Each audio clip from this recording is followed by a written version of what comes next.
আসসালামু আলাইকুম। সবাই কেমন আছেন? আশা করি সবাই ভালো আছেন। আজকে আমি আপনাদেরকে একটি সত্যি ঘটনা শোনাবো। ঘটনাটি আমার না, ঘটনাটি হচ্ছে পাকিস্তানের এমন একজন ব্যক্তির যে কিনা কালো জাদু করেন। আসলে উনি নিজেই নিজের করা কিছু কালো জাদু সম্পর্কে কনফেশন করেছেন। আসুন তাহলে দেরি না করে জেনে নেওয়া যাক ওই ব্যক্তিটির কনফেশন। আমি মাঝে মাঝে কিছু জিনদের পাঠাতাম যখন কেউ আমার কাছে অন্যের বিরুদ্ধে কালো জাদু করতে আসতো।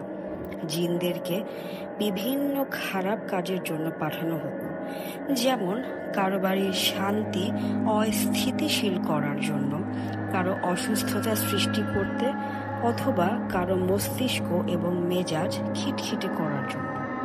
মাঝে মাঝে কারো উপর জিন চালনা করা হলে কখনো কখনো জিনেরা ফিরে এসে আমাকে বলতো যে তারা কাউকেই সেখানে দেখতে পায়নি।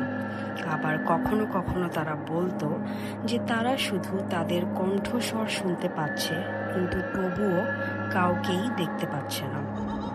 তখন আমি ইফরিত জিনদেরকে পাঠাই, যাদের ক্ষমতা জিনদের মধ্যে সর্বোচ্চ, এবং তারাও একই অজুহাত দিয়ে ফিরে আসতো।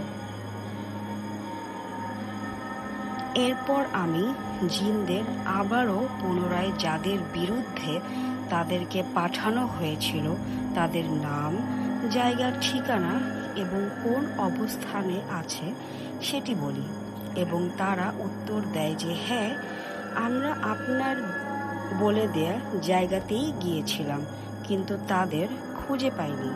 আমি তখন অনুধাবন করতে পেরেছিলাম যে ওইসব লোকদের সুরক্ষার স্তর, তাদের চারপাশের সুরক্ষা বেষ্টনী বেশ মজবুত। আবার এমন কিছু লোক আছে যাদের আদৌ কোনো সুরক্ষা নেই। এদের কালো জাদু দিয়ে শিকার করা এবং ইচ্ছে মতো কালো জাদুতে আক্রান্ত করা আমার জন্য খুবই সহজ। যাদেরকে ইফরিত জিন খুঁজে পায় না, সেসব লোকজন কোরআনে পাক এবং সালাত দিয়ে তাদের চারপাশে ভালো মতো সুরক্ষা বলয় তৈরি করে রাখে। কিন্তু যখন তারা মাঝে মাঝে তাদের সালাত মিস করে, জিনেরা তাদের দেখতে না পেলেও শুধুমাত্র তাদের কণ্ঠস্বর শুনতে পায় নির্দিষ্ট একটি দূরত্ব থেকে। যাদের প্রকৃত সুরক্ষা আছে, জিনরা তাদের দেখতে পায় না, যাই হোক না কেন। এবং তারপর আমি কোরআনে পাকের একটি আয়াত সম্পর্কে বুঝতে পারলাম।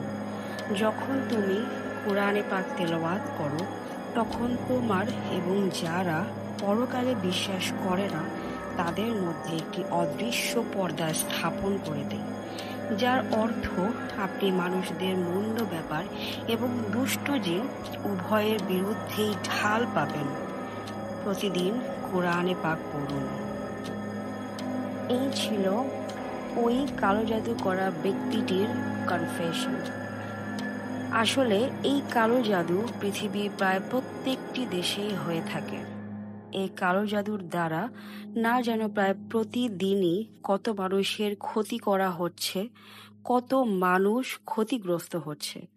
তাই আমরা সর্বদা চেষ্টা করব কোরআনে পাক তেলাওয়াত এবং নামাজের দ্বারা আমাদের চারপাশে এমনভাবে ঢাল তৈরি করতে, যেন কোনো ধরনের কোনো কালো জাদু বা খারাপ শক্তি কখনোই আমাদেরকে ক্ষতি করতে না পারে। আজকের এই গল্পটি আপনাদের কেমন লাগলো, এবং আপনাদের কারো জীবনে যদি কালো জাদু সম্পর্কিত কোনো ধরনের কোনো ঘটনা থাকে, তাহলে আপনারা চাইলে নিচে কমেন্ট সেকশনে আমাদেরকে জানাতে পারেন। সবাই ভালো থাকবেন। আজকে এই পর্যন্তই। আল্লাহ হাফেজ।